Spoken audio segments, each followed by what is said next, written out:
Sebelum melanjutkan, jangan lupa subscribe dulu, terima kasih. Bab 11 Pengantar Penerimaan di Dunia Budidaya. Melihat hal ini, Lu Ye segera memahami bahwa tes ini dibagi menjadi dua tingkatan, yang pertama untuk memeriksa apakah dia memiliki kualifikasi untuk berlatih, dan yang lainnya untuk memeriksa tingkat bakatnya. Kualifikasi dan bakat berbeda. Yang pertama menentukan apakah seseorang dapat berlatih dan apakah dia memenuhi syarat untuk berlatih. Yang terakhir menentukan seberapa tinggi pencapaian seseorang di masa depan. Tentunya karena kondisi yang terbatas, tes bakat di sini hanya bersifat tes umum dan tidak dijamin sepenuhnya akurat, namun selalu mendekati sasaran dan penyimpangannya tidak akan terlalu besar. Dari segi kualifikasi, Lu Ye tidak khawatir. Dia sudah tercerahkan dan pasti bisa berlatih. Mengenai tingkat bakatnya, sulit untuk mengatakannya. Dia tidak tahu apa bakatnya. Dia harus pergi ke tenda di belakang untuk mengujinya untuk mengetahuinya.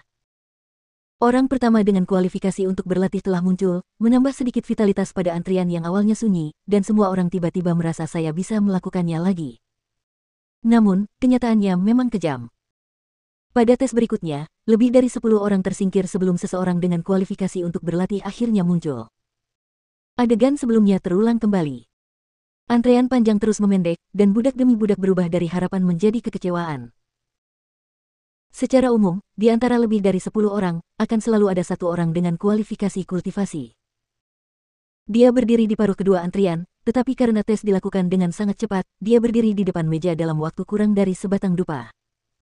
Apakah Anda pernah mengalami pencerahan? Biksu di belakang meja menanyakan pertanyaan yang sama. Ini mencerahkan. Lu Ye menjawab dengan jujur. Kultivator segera mengangkat kepalanya, memandang Lu Ye dari atas ke bawah, tersenyum dan berkata, "Oke, akhirnya seseorang telah tercerahkan." Meskipun 7 atau 8 orang telah lulus ujian kualifikasi sebelumnya, 7 atau 8 orang itu belum tercerahkan. Di antara antrian di sampingnya, Lu Ye adalah orang pertama yang lubang spiritualnya benar-benar terbuka. "Ayo, letakkan tanganmu di atasnya." Biksu itu menunjuk ke bola kristal di atas meja. Lu Ye bingung. Bukankah ini untuk menguji kualifikasi? Saya sudah membuka lubang spiritual saya, apalagi yang perlu saya uji.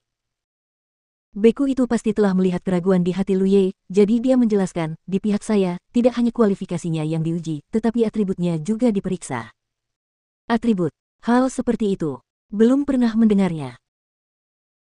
Mungkin karena Lu Ye telah membuka celah spiritualnya, maka biksu tersebut dengan sabar menjelaskan, di antara 5 elemen logam, kayu, air, api, dan tanah, kekuatan spiritual setiap orang akan condong ke arah tertentu. Inilah atributnya, dan setiap atribut mereka semua memiliki penekanan yang berbeda. Itu dia. Lu Ye tiba-tiba menyadari, dan kemudian bertanya-tanya sebelumnya. Beku itu tersenyum, mereka bahkan belum membuka celah spiritualnya, dan mereka tidak punya kekuatan spiritual, sehingga mereka tidak dapat mendeteksi atribut mereka. Itu dia. Lu Ye mengerti dan mengangkat tangannya untuk menutupi bola kristal. Gunakan kekuatan spiritualmu dan masukkan ke dalamnya. Lu Ye melakukan apa yang diperintahkan, dan pada saat yang sama menatap perubahan pada bola kristal. Dia juga penasaran dengan atribut apa yang dia miliki. Bola kristal menyala lebih dulu, yang berarti Lu Ye memiliki kualifikasi untuk berlatih. Namun, bagi orang yang tercerahkan seperti dia, hasil seperti itu tidak ada artinya. Perubahan berikutnya adalah pengujian atribut. Di bawah perhatian Lu Ye, nyala api oranye tiba-tiba muncul di bola kristal dan menyala terang. Pemandangan ini membuat pupil matanya mengecil, karena nyala api jingga itu tampak begitu familiar. Oh! Biksu di belakang meja mengangkat alisnya dan berkata dengan antusias, api utama 5 elemen, ya, ada beberapa elemen emas, lumayan, oke, ayo berhenti.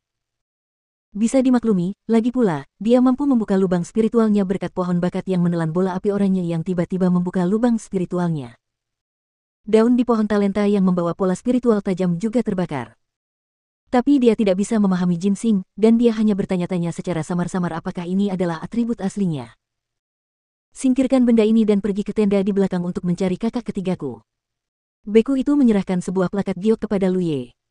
Lu Ye mengucapkan terima kasih dan mengambilnya sebuah kata di bawahnya, harus melambangkan pencerahan, dan sisi lainnya diukir dengan atributnya sendiri. Setelah melewati meja, Lu Ye berjalan ke belakang. Ada tenda sementara tidak jauh dari sana. Mereka yang telah lulus tes kualifikasi sebelumnya masuk ke sini untuk menguji bakat mereka. Berdiri di depan tenda, Lu Ye terlebih dahulu meminta maaf, lalu membuka tirai pintu dan masuk. Ruang di dalam tenda tidaklah kecil, dan ada seorang biksu dengan ekspresi teliti dan wajah tegas, duduk bersila di atas kasur, memejamkan mata untuk beristirahat, mengira ini adalah kakak laki-laki ketiga. Tak jauh di depan kakak ketiga, terdapat sebuah piringan bundar yang terbuat dari kayu tak dikenal, piringan itu seukuran meja, dengan 8 lubang di bagian pinggirnya. Lu Ye mendatanginya dan mengepalkan tinjunya dan memberi hormat. Lu Ye telah bertemu dengan kakak laki-laki. Ini adalah token Gyoku. Tolong minta kakak senior untuk memeriksanya. Kakak senior ketiga membuka matanya, mengambil token giok itu, melihatnya depan dan belakang, dan mengangkat alisnya. Apakah kamu sudah tercerahkan? Dia mengulurkan tangannya dan memberi isyarat, duduklah. Tampaknya di sini adalah alat untuk menguji bakat. Berkaki di tengah.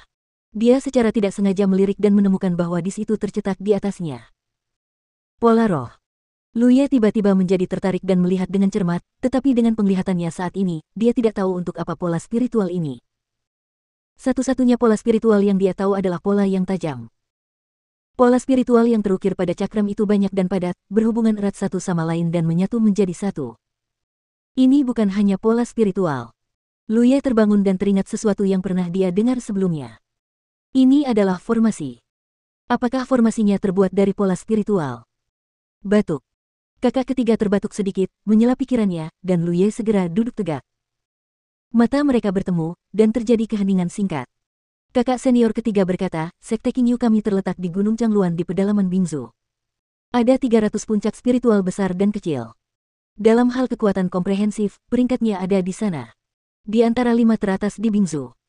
Master Sekte dan Wakil Master Sekte mereka semua berada di alam laut ilahi, dan di bawah Master Sekte, ada ratusan biksu alam danau sejati. Lu Ye awalnya mengira bahwa senior ketiga kakak adalah orang yang pendiam, tapi saat ini dia menyadari bahwa dia salah. Begitu kakak laki-laki ketiga membuka mulutnya, dia melanjutkan, memperkenalkan berbagai situasi di Sekte Qingyu. Lu Ye bingung dan bingung saat dia mendengarkan. Dan entah bagaimana, kata-kata kakak senior ketiga benar-benar memberinya perasaan deja vu yang kuat. Ketika kakak laki-laki ketiga terus berbicara tentang bagaimana keadaan Sekte Pedang, bagaimana keadaan Sekte Fa, ingatan berdebu Lu Ye muncul kembali.